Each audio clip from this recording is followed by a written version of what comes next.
tonight. Canada's Prime Minister asks to prorogue Parliament and makes a promise to step down. I intend to resign as party leader, as Prime Minister.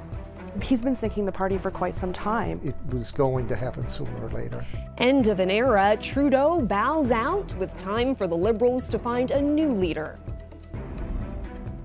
Debate on the Churchill Falls MOU begins, and MHAs want to hear from more experts and want independent oversight. That story's just ahead. What we need to do now is try to get everything put in place now to mitigate this from happening again. The town of Gambo, at the very end of Freshwater Bay, is one of the communities that's been hit hardest by this winter storm. That story tonight on Here and Now. This is CBC Here and Now.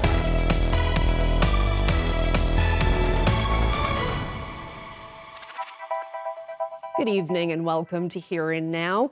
We begin with federal politics. Justin Trudeau is stepping down after more than 11 years as Liberal leader and 9 years as Prime Minister. Trudeau is resigning from office and making way for a new Liberal leader. Here and Now's Mark Quinn has reaction to today's announcement. My friends, as you all know, I'm a fighter. But today's announcement has been a long time coming. I intend to resign as party leader, as Prime Minister, after the party selects its next leader through a robust, nationwide, competitive process. Trudeau should have gone sooner, says this Memorial University professor. Absolutely. I think that in delaying things, he has put his party at risk. Can they find a new leader in the next couple of months? Sure. Is that enough time for voters to get to know that person, to get to understand how they are, who they are, what they might be like as Prime Minister, to mount a major campaign? Maybe, maybe not. I did say that I wanted him to resign. I signed the letter that came from the Atlantic Caucus. But looking back, he's done a lot. This federal Liberal MP believes Trudeau's time as Prime Minister will be remembered favourably for achievements in childcare, dental care and pharmacare. I think we've done a lot for people right across Canada and every age group that you can think of. So I think his time as Prime Minister and as a Liberal government, I think it'll be remembered fondly, I think, by Canadians. The federal parliament has been prorogued, and that means MPs won't be back in the House of Commons until March 24th, and the government can't fall before then. While opposition parties may have wanted an election right away, both Bittner and MacDonald say it was a move the Liberals had to make. I think it's the only way to give the party time to find somebody else right now. So had they decided to not prorogue Parliament and walk in there, we would have had an election immediately with no leader in place besides Trudeau, and that would have been, I think, harmful to the party for sure. As for the timing of the next federal election, MacDonald says he won't be running for re-election federally and would only say he's confident it will happen this year. Bittner expects the next federal election may happen as early as this spring. Justin Trudeau has been the Prime Minister of Canada for almost a decade. He said he'll keep fighting for the Canada he believes in, but just how he'll do that hasn't been made clear. Mark Quinn, CBC News, St. John's.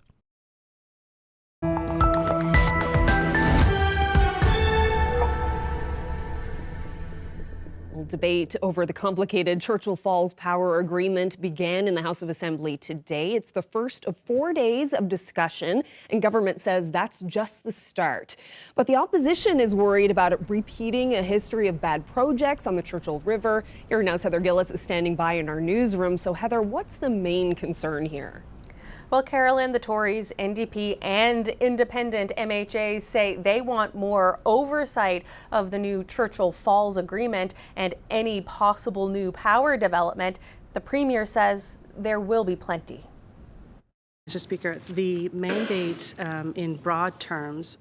Today on the hot seat at the House of Assembly, members of the Newfoundland and Labrador Hydro executive that negotiated the new Churchill Falls agreement. They'll be here this week along with experts from JP Morgan and Power Advisory, taking questions, sharing details of the deal.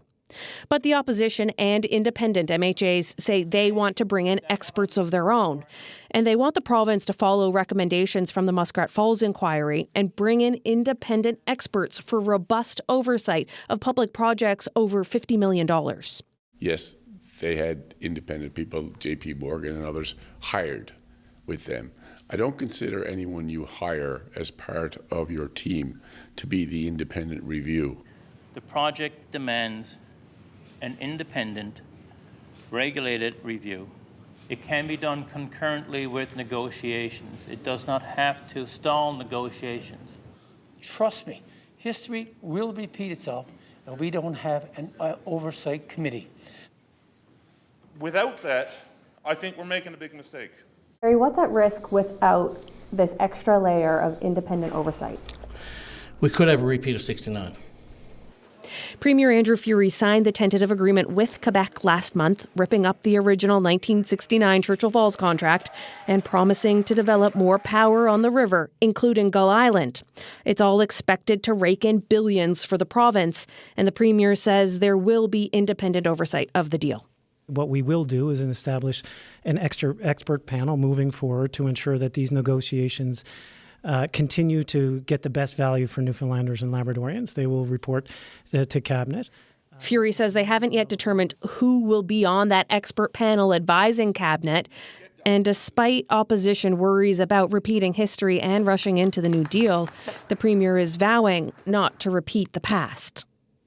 Hard lessons were learned from the 1969 contract. Harder lessons still from the mega projects that threatened to drown our province in debt. The Premier says new power from proposed developments will be for export, not domestic use, so that it won't impact ratepayers here. And he says if any power rates here do go up, the PUB will be brought in. Government says negotiations to turn the MOU into a definitive agreement will happen once this debate is over. Debate that is set to continue until Thursday night. Reporting live in St. John's for Here and Now, I'm Heather Gillis. Well, the province is holding 4 public online sessions starting on Sunday so people can learn more about the details of the Churchill Falls Agreement. The 90-minute webinars are being hosted by NL Hydro's Jennifer Williams and the members of the negotiating team. You'll see the dates and times there up on your screen. And to register, people are being asked to visit the website ourchapter.ca. And the Innu Nation has secured a new Muskrat Falls agreement to receive $12 million a year in royalties over the next 50 years. This in the wake of a long-running dispute between the Innu, the province, and Ottawa over rate mitigation. Now, the new agreement is indexed to inflation and will amount to about $1 billion for the Innu. All Newfoundland first reported those numbers this morning. Well, the town of Gambo remains under a state of emergency tonight after the region was battered with high winds over the weekend. Power lines fell, trees toppled, and patios were ripped away by water. Here Now's Troy Turner has the latest. The water has receded, the wind has died down, but the town of Gambo is far from finished with this winter storm. All towns are much the same. When there's a disaster or something comes together, everybody seems to come together at that time. The water at the end of Freshwater Bay rose up to meet many homes this weekend and caused flooding. As sea surge levels climb by more than 3 feet, lower-lying areas of town today were left in a mess. The street here, Bayview Road, there was a lot of water and surf with the wind beating on the shore. As you can see, the debris here now, it was doing a lot of damage to the road, so sections of the road were getting washed out. Tom Burry was born and raised in Gambo. He says even 2010's Hurricane Igor didn't hit this hard. Igor was bad, but Igor was a little different. It was a rainfall that what brought Igor in, and the tides as well. But this pounding wind and surf here is something that I've never seen before. In true small-town fashion, he says, the community came together to help its neighbors. Black Duck Cabins, there's 4 cottages up there. They open up their cottages to anybody who was moved out of their houses, open up the kitchen to them to go in and stay the night to cook their suppers there. There's just general people in the town cooked soup and made sandwiches for the firefighters. The Salvation Army chipped in and made sandwiches and soup and delivered to the shut-in people at the seniors complex. The Lions Club opened up their doors for people who want to go in and warm, even if you just want to go there and have a chat. You know, it was just a space that those people could go and just sort of take their mind off of the situation. Safety inspections are needed before the state of emergency can be lifted. Bury is hoping fire and emergency crews and engineers from Gander can lend a hand to help figure out how to repair roads and strengthen infrastructure for future storms. While the cleanup is starting, the people whose homes were affected by the flooding realize this is just the beginning, and they'll be dealing with the remnants and the after effects of this winter storm for weeks and months to come. Troy Turner, CBC News, Gambo. Well, it wasn't just Gambo. That storm also damaged buildings in downtown St. John's. On Water Street, strong winds tore the front siding clean off Aaron's Pub, and a portion of Harbor Drive was shut down due to flying debris and glass. Now, high waves flooded parts of Harborside Park, and the nearby Horizon Maritimes building as well, where workers were piling sandbags to stop the water from flowing in. And in the Outer Battery, high waves slammed into structures along the water, washing out a fishing loft, which partially collapsed into the harbor. And Pierce's Twine store is next door. The family-owned museum holds artifacts from the battery. And while that structure is still standing today, it wasn't entirely spared by the storm. We've owned this property for 100 years. During Snowmageddon, actually, we had some similar damage, and we spent a fair bit of effort to renovate and structurally improve the place. This window was never there throughout the years, but we added that and knew that it was a potential weak point, but we always loved to be able to look out the Narrows. It was pretty amazing. We've seen lots of storms here over the years, and you'll always get some good splashes up to the window. This morning when I came in, the water was actually coming through the broken window and going all the way to the other side of the Twine store, and did quite a bit of water damage, unfortunately. Structurally, everything is good, but unfortunately we damaged some of our writings and things that we had from years gone by, but hopefully we can dry them out. But the water was coming in like I've never seen it before. When we pulled the plywood in front to block the window, it was just like a 12-inch pipe of water coming in through. It was unbelievable. We've known we needed to reinforce that window, and it's one of those things that you often talk about but just never got it done. And just this past Saturday we talked about getting a piece of Lexan to cover it, and of course a little too late. Our twine store is pretty much one of the last standing twine stores that's left here because of the sea. And of course, being close to the water, you always have to maintain them.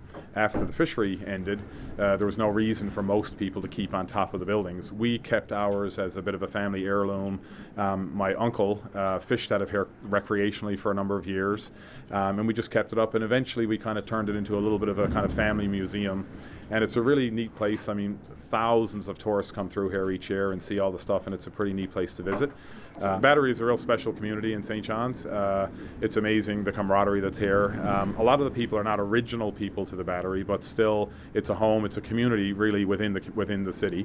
And this morning I didn't even know some of the people that were here because there was family visiting other people in the Battery, and everybody came in and moved all of the books and documents and things that we had and pictures that were getting damaged, moved them. I didn't put a hand to it at all. People went and got wood and tools and came in. There was probably a dozen people in here with towels, and people bought cookies, and you know, just the way a small community should be. It was lovely, and we got together and patched up the window.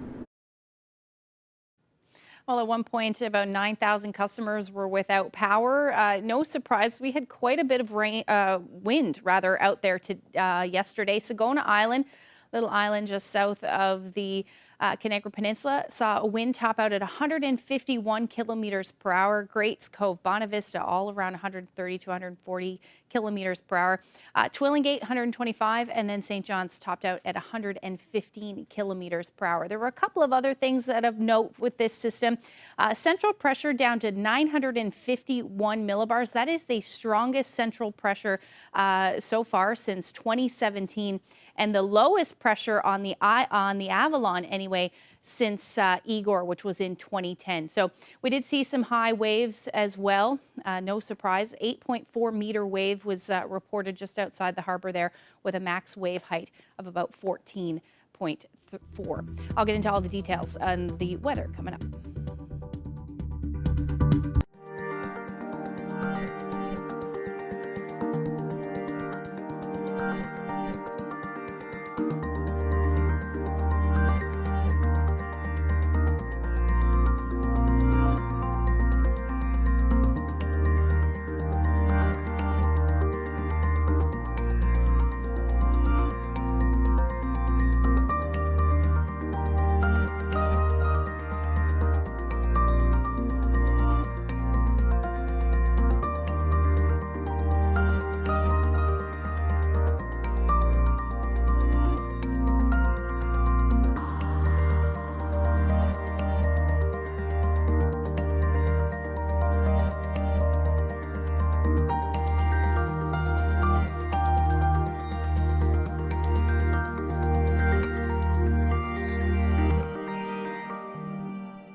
Well, thousands of Newfoundlanders and Labradorians work away in the offshore or out of province. And as you're about to hear, it's much more than just a job. The CBC's Jenna Head brings us this feature report on the risks, the strain, and the sacrifices made by families. So my name is Kelly Earl, and my husband has been working offshore now for about 20 years. I was an offshore worker, so I retired from that a few years ago. My name is Florence Manning. My dad was a rotational worker for a really long time.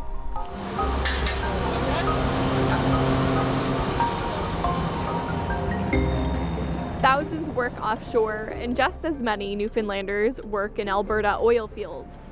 Rotational work pays well, very well, but what about the true cost? Like time away from the family. Most work 3-week rotations, for others it's longer. He worked up north with construction, so he would come back. He'd be gone for like 6 weeks and come back for 2. It's hard. Every shift means goodbye for weeks. And there's been times like where Jamie has been waiting for a cab to go to work because it's early in the morning. He's like, I'll get a cab. And the kids are up and they're crying at the porch. And he's going out the door and he's like, I could have quit right then and there, but it's, you know, it's his livelihood. The work and the pay means sacrifice, like missing milestones, special events, and holidays. It did happen that he would miss things, important things, concerts for stuff, you know, birthdays, all that kind of stuff. And he missed like Haley's first steps. I'm like, I got it all on video. Everything's on video. We'll rewatch it. He's like, it's not the same. Then there's the fear. Working offshore or in northern oil fields can be risky work. Fear is something Wall knows well. He worked on many offshore rigs, even the ill-fated Ocean Ranger. An emergency at home, a house fire, had Wall leave the Ocean Ranger the day before it went down. Everyone he worked with died, and he continued working offshore, working with that fear. I went back for 7 more years, and it just destroys you because I got sick before I went to the rig, and the first day back or the second day back I wasn't feeling well, and then 2 weeks time I did it again, and it even affects me today. Before a flight my stomach's upset, and I'm not afraid of flying, but I have myself trained, I guess. So for 7 years that was happening to me. High risk with high pay. That's what men's mental health counselor Bill Jeffrey calls the golden handcuffs. Or you find yourself in a situation where you really feel stuck, which happens a lot of times. You know, as they call it, sometimes the golden handcuffs. And the salary is so great, and your lifestyle has creeped up a little bit, and you got a bigger house, a lot of toys, and that sort of thing. A lot of times guys feel like they can't leave the industry. Rotational workers drive the province's economy. Big paychecks buy big houses and big trucks. But for some, there's a big cost. We don't live this glamorous life. We live this, you know, kind of a lonely life. And, you know, our husbands are gone half the year, and I gotta say it's very, very lonely, and the kids are at the age where they miss them a lot. The income is good, but no, there's nothing great about leaving your family on a regular basis for 2 weeks. There's nothing great to being on the water on a stormy night when the waves are beating up against the side of the rig, and you know the wind is high. And there's nothing great about sitting on a helicopter doing this for an hour and a half. Jenna Head, CBC News, St. John's. Well, you're looking at a view from the Battery in St. John's earlier today, where a winter storm made quite a landing over the weekend, causing a fishing loft to collapse. And that wind, my goodness, on Saturday night, I don't know about you, but it kept me awake. The messy weather continued into today. As you can see, it was another rainy one out there on the East Coast. Ashley will break it all down for us and talk about your forecast coming up.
Hi,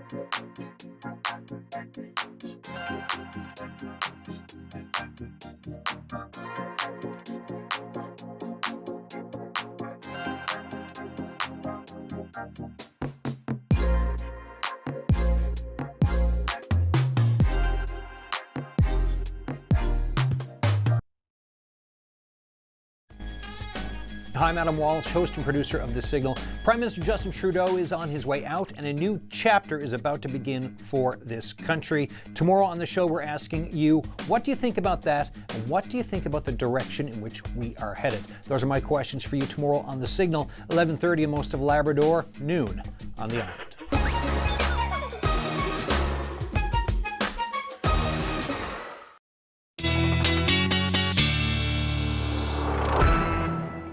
Well, Ashley, I found those winds overnight on Saturday kind of unnerving. They were so high, and it was this weather bomb that hit here in the east. And that's not meteorologists being dramatic by saying weather bomb, right? That's an actual term. It is. It's an actual meteorological term that just means that an area of low pressure drops 24 millibars of pressure in 24 hours. This one dropped 48 millibars in 24 hours. So really rapidly intensifying in that time frame, which was what brought us all of that weather. But a very different story today. Let's take a look at where that area of low pressure is now. Still spinning over the province, or at least over the Avalon, most of eastern Newfoundland, really, and it is weakening, but we are still seeing some of the effects of that for sure as far as the rain goes, or some snow happening, some outer bands of snow happening up across Labrador, even through areas of central. You're seeing some of that snow as well.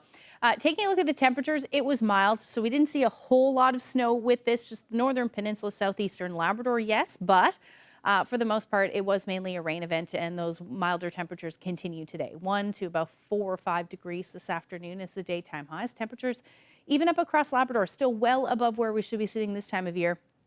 2 degrees in Happy Valley Goose Bay. You head west, though, temperatures are a tad cooler, sitting around -5 today in Lab West. The winds today not as breezy as the weekend, that's for sure, but still topping out somewhere between 40 to as much as 70 or even 80 kilometers per hour today. To start the day, we take a look at where we are now, though, much less wind. The strongest winds are actually in Twillingate, gusting around 48 kilometers per hour, but definitely much less windy, and will be as we head through tonight and even into tomorrow as well.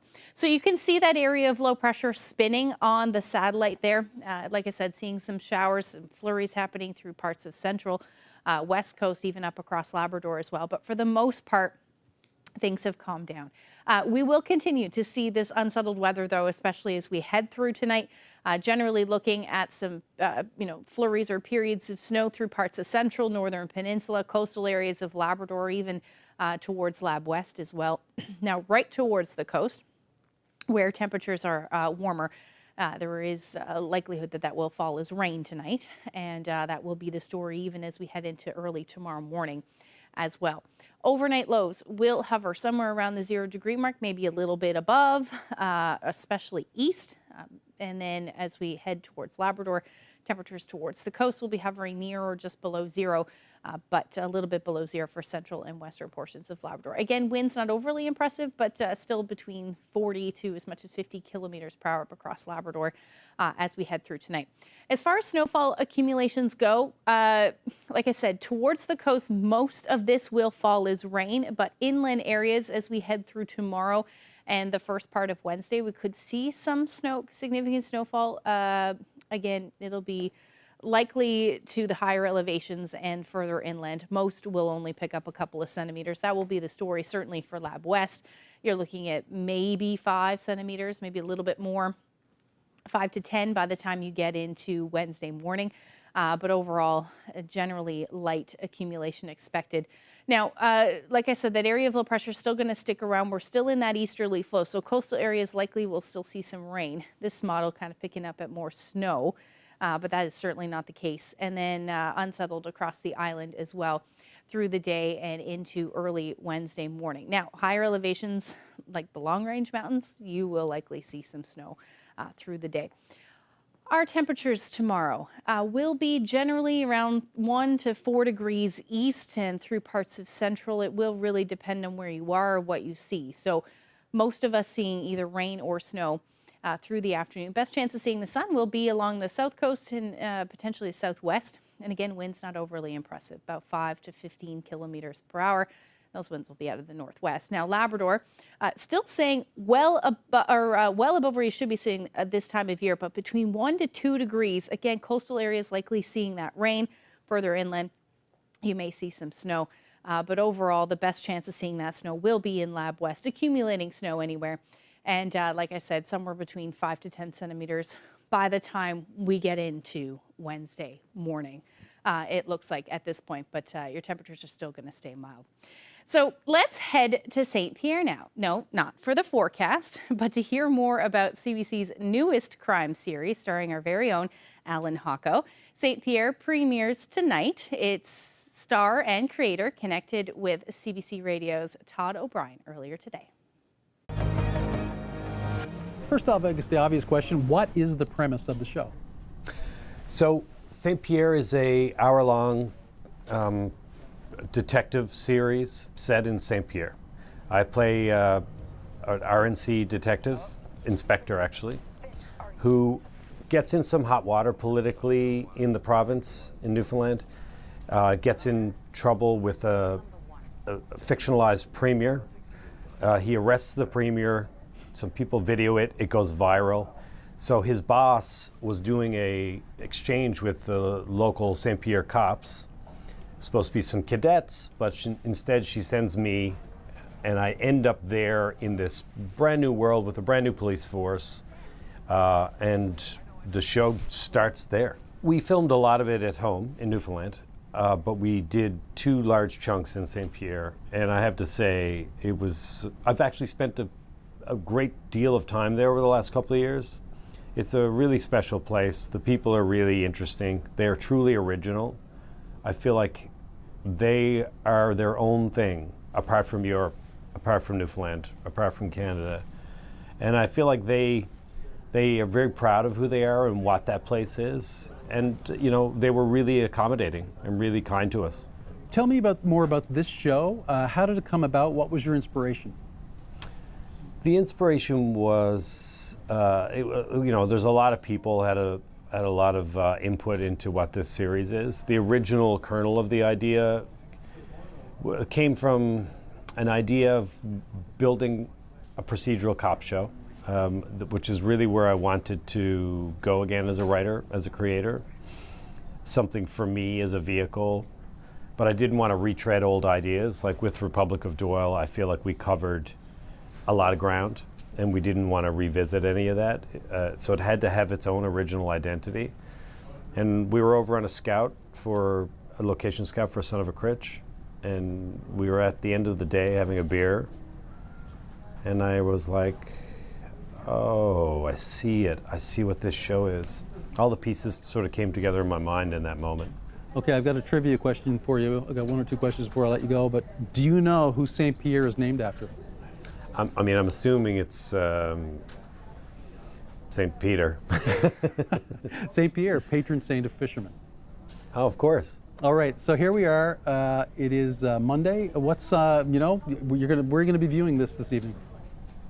So tonight we have a big screening in Toronto, a big industry screening, because, you know, Toronto is the center of the universe of this industry. So we'll be doing that with some of our cast, and there was a giveaway for some fans and stuff like that to come and attend. Otherwise, I'd be watching it in my living room in St. John's. But tonight, we're doing a big thing, so it'll be cool. And it must be. I mean, I know you've got dozens of acting credits to your name, but when it's your own thing, that must be a bit different, huh? Yeah, it's funny. The opportunity to get to do this again is you know. That's not lost on me how fortunate I am. My favorite thing to do is to produce and create and star in the material that I'm making. This will be, you know, my third of something that I created. I'm super grateful. And I really, really took a long time to really think about what this story would be, or what can I do that's connected to Newfoundland that's not rehashing old ideas. And I feel like we landed on something, and I'm so proud that we're doing it in Newfoundland.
Well, this next story sounds like it could be the plot of a TV show. Court documents obtained by CBC News show a Turkish man flew from Paris to St. Pierre-Miquelon last September in the hopes of sneaking into Canada. When he landed on the French islands, he met a Canadian with a sailboat who agreed to ferry him to Newfoundland. But as Patrick Butler reports, the plan didn't go well for either of them. The unlikely story is detailed in an affidavit sworn in provincial court by a Border Services investigator. The Turkish national flew from Paris to St. Pierre in early September. He hoped to continue on to Canada, where he had previously been denied a visa, but he wasn't sure how he'd make it across that final stretch of ocean separating him from Newfoundland. He ended up in a bar where a local recommended he chat with another patron, an Ontario man who owned a sailboat. Over drinks, the two hatched a plan, according to this affidavit, and agreed to sail to Grandbank, where the Turkish man stayed for a time in an abandoned house. The two men taxied then to Argentia, where the Turkish man hoped to take the ferry to Nova Scotia, but the ferry wasn't running, so they continued on to St. John's, landing first on George Street and then at RNC headquarters, where the Turkish man eventually asked for asylum. Police alerted the Canada Border Services Agency, and the Turkish man was arrested about a day later. He's since returned to Paris. The Canadian, the boat owner, managed to weigh anchor and leave Grand Bank before the authorities caught up to him.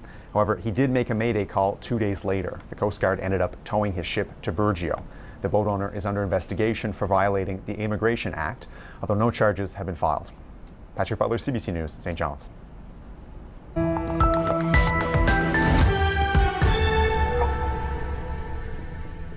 Returning now to the House of Assembly today, NL Hydro CEO Jennifer Williams addressed the question of whether this province will actually receive the full $180 billion from the 51-year Churchill Falls deal.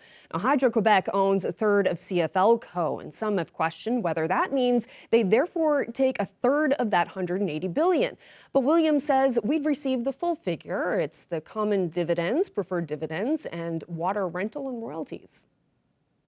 All of those three numbers together is what adds up to $180 billion over the 51 years. And I'm going to repeat, that is after CFL operating costs are paid and after also Hydro-Quebec gets paid its dividends, because that is some of the confusion that seems to be out in the public, is that folks are saying, well, no, you're not going to get $180 billion because Hydro-Quebec gets a third of that. Absolutely not. That is after Hydro-Quebec gets its dividends.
Hi, I'm Rick Mercer with the offer of a lifetime and a very big ask. In less than a year, the 2025 Canada Games are coming to Newfoundland and Labrador, and that means we've got company coming, big time. The numbers are mind-boggling. This coming August, 25,000 people from all across Canada are going to descend on this province for the Games, and every single one of them can't wait to get here.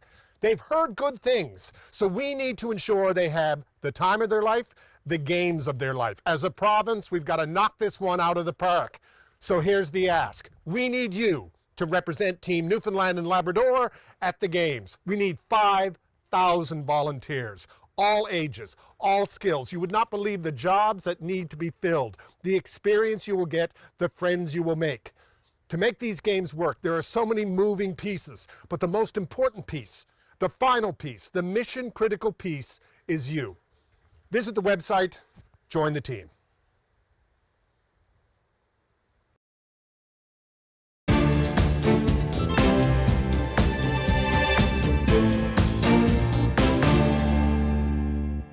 Returning now to today's top story, right across the country, the seismic shift in Canada's political landscape. Justin Trudeau has announced he's stepping down, triggering a leadership race in the Liberal Party.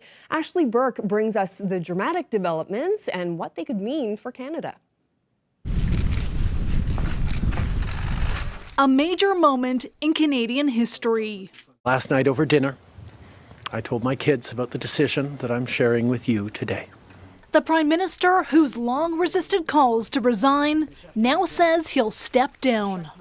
I intend to resign as party leader, as Prime Minister, after the party selects its next leader.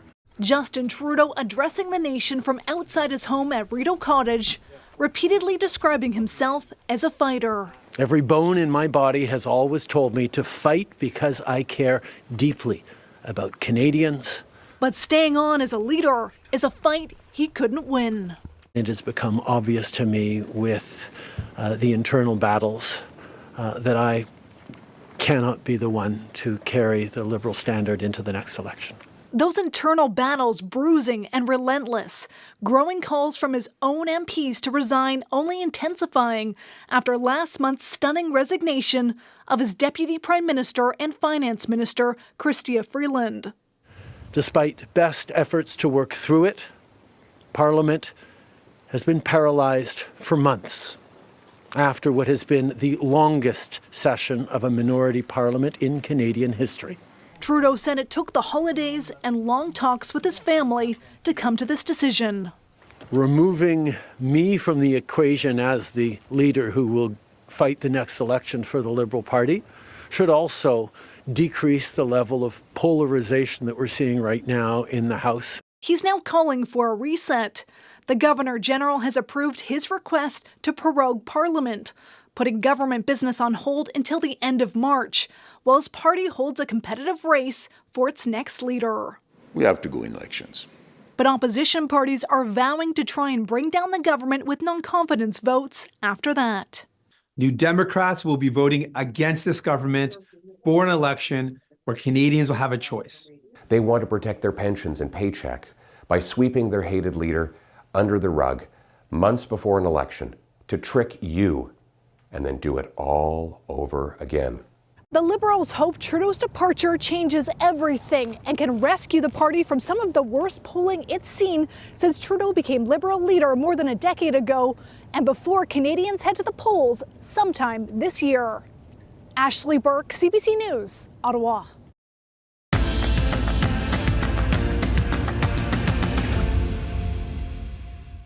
Well, the TV series Shogun received 4 Golden Globes last night, and that's on top of a record-breaking Emmy win last year. A makeup artist from Paradise won an Emmy for that show. Krista Han was home for the holidays with her prized Emmy statue and dropped by the studio to talk about the win. I received this Emmy from working with Rebecca Lee and her team on the amazing Shogun Season 1. It was one of the most humbling and best experiences of my life. It has obviously done wonders for you know, my career, and I've learned so much from her, and I just hope one day I can lead how she led us. How would you describe 2024 for you?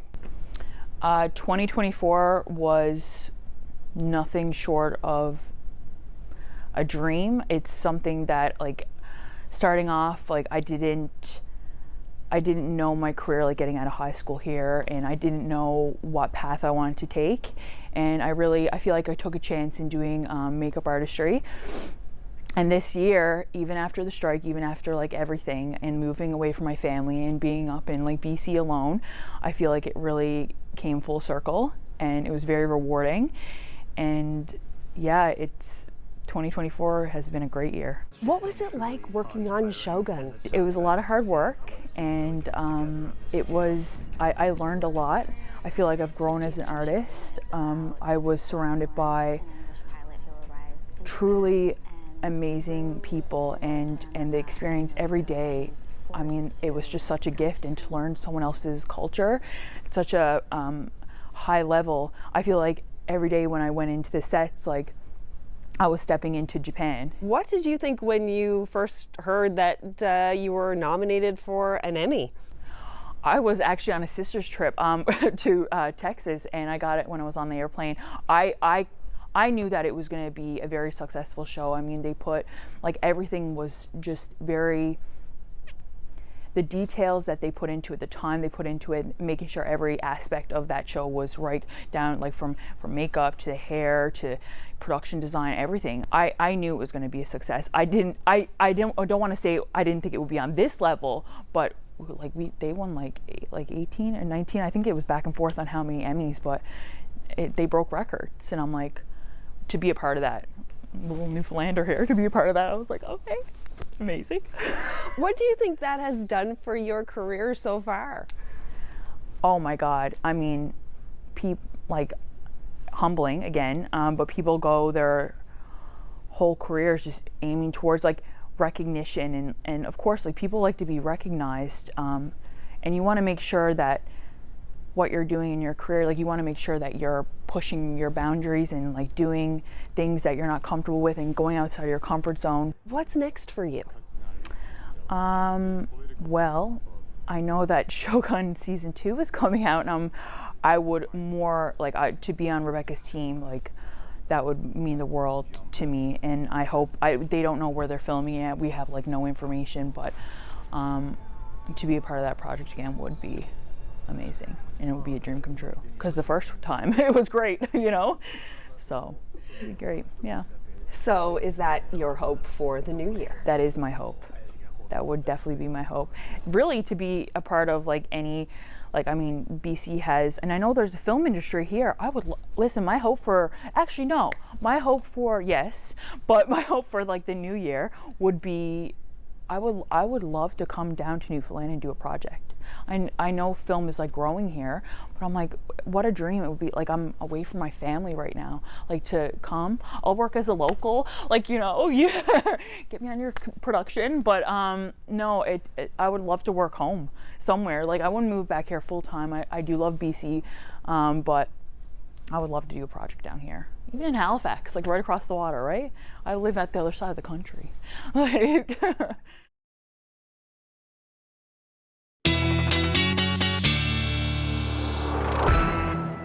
And congratulations once again to Krista Hand for winning that Emmy. And it was so neat to see the Emmy in person and feel how heavy it was. I was going to say, it looks really heavy. Yeah. Nice piece of hardware. I love her enthusiasm. Oh, I know. She's such a wonderful breath of fresh air. Totally. And there is going to be a Shogun season 2. Great show. I don't know if you saw it. I got to put it on my list. Yeah, it's a good one. Yeah. So hopefully she'll get to work on that too. We'll see. Yeah, for sure. Okay, so let's talk about the weather. You were saying earlier that the storm on the weekend was the strongest since Igor. Yeah, that's right. Strongest central pressure since Igor, at least on the Avalon. Lots of people I was seeing mentioning that the winds felt stronger than Igor as well. I wasn't here for it, but I know it definitely felt Very strong. Those I winds were very was strong. imagining if that were snow instead of rain, how intense it would have been. It definitely would have been, for sure. Well, this area of low pressure is going to stick with us for a couple more days. Not as intense, obviously, but let's take a look at what's going on as we head through Tuesday evening and into Wednesday. So you can see that area of low pressure still spinning. It is going to bring unsettled conditions, chances of showers or flurries pretty much across the board Wednesday, and even up across Labrador as well. Now, I mentioned the chance earlier of seeing some significant snow, but again, it'll likely be in the higher elevations. But this chance still certainly there for rain towards the coast as well. Temperatures on Wednesday are also going to stay on the mild side again, somewhere between 0 and about 4 degrees across the island. Temperatures across Labrador staying mild as well, 1 to 3 degrees. The coolest temperatures will be in Lab West, and they're not very cold, only sitting around -2. And again, you're still looking at some flurries or light snow with some accumulating snow, again, continuing through Wednesday. Another 5 centimeters likely, 5+ centimeters likely in that time frame. And again, expect the same thing as we head into Thursday. Another area of low pressure is going to move in, and this is going to bring the snow and some windy conditions up across parts of the coast of Labrador. And then we've got some snow moving in again for the northern peninsula through parts of central. And as some milder air moves in, this will likely change over again to rain on Thursday. So another unsettled day expected. Overall, daytime highs will be between 1 and 2 degrees. So we're really not moving temperature-wise really through the end of the week at this point, and continuing to hang on to these unseasonably mild temperatures up across Labrador as well. Nain, you'll only hover around 0 degrees for your Thursday. Again, 1 to 2 through the coast and central areas of Labrador, and then Lab West at -1 as your daytime high. Now, the long-range forecast, like I said, there's a whole lot of 2s in the forecast as our daytime highs. We'll switch between the potential for some flurries or some showers, and that will be the story really through Friday. Into Saturday, it looks more of a flurry. Well, Thursday looks more like flurries, and then Friday some rain will move in. The potential anyway, and Saturday we'll see some flurries as well. Now for central Newfoundland, much of the same, with temperatures very similar as well. Your overnight lows are a little colder, so what does fall overnight will likely fall as snow, and again some windy conditions by the time we get into Friday. Eastern Labrador, you're looking at temperatures dipping back below 0 by the time we get into Friday and Saturday, and then some decent weather for Friday and Saturday for Western Labrador anyway, some sunshine, and your temperatures in the -single digits. Our weather photo of the day today from Chance Cove. We had a lot of scenes of high seas. I know Petty Harbor, lots of photos and videos were sent to me, but definitely some angry seas in Chance Cove. Thank you to Leon for that. If you have any weather photos, send them to nlphotos@cbc.ca. Oh, that is spectacular. My goodness. Wouldn't want to be anywhere near the coastline with those kinds of waves. Yeah, as beautiful as it is, just stay back. Away, Yeah, not worth it. Good advice. All right, well, that's it for us on this Monday evening. Thank you so much for spending part of your night with us. Good night.